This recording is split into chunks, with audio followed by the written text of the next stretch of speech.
Calogero Monte-d'Oro. Le titre officiel de Calogero, Social Biology and Evolution of Social Cognition in Great Apes. Oui, on avait décidé que je commencerai en anglais après l'espagnol. Hola, ¿qué tal?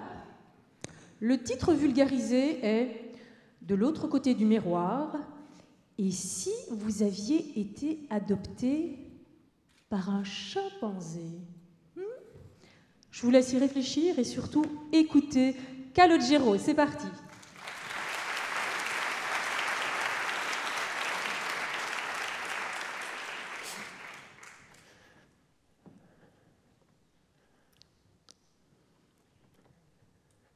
« 99,4%.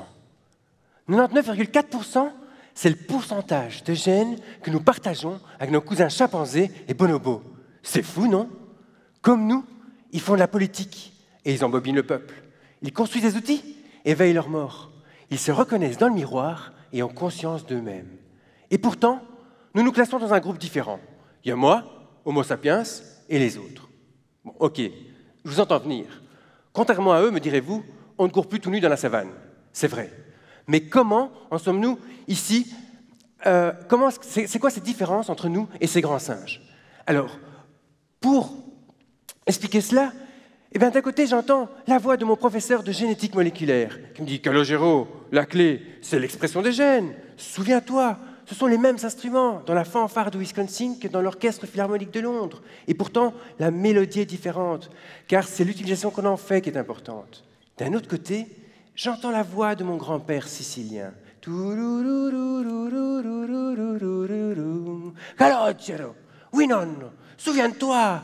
L'important, c'est la culture, la tradition, la famille. » Autrement dit, qu'est-ce qui fait que monsieur va se comporter comme un humain et non comme un chimpanzé? L'expression de ses gènes ou son environnement?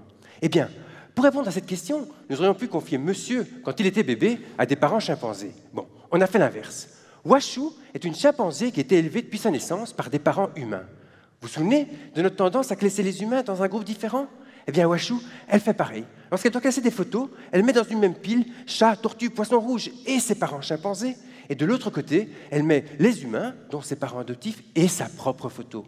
Son environnement social a modifié sa conscience de soi, qui est due à des neurones miroirs qui permettent de comprendre l'action des autres et de pouvoir anticiper ses intentions.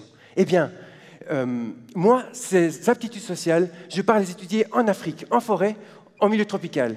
C'est deux espèces génétiquement très proches, mais qui diffèrent au niveau de leur structure sociale.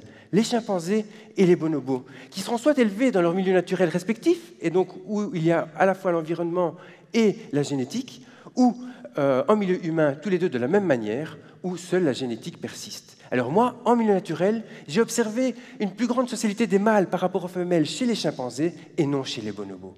Alors, qu'en est-il de cette différence en milieu humain et comment est-ce que ces individus vont s'adapter à leur nouvel environnement? Ça, c'est la question à laquelle je vais répondre lors de ma prochaine expédition.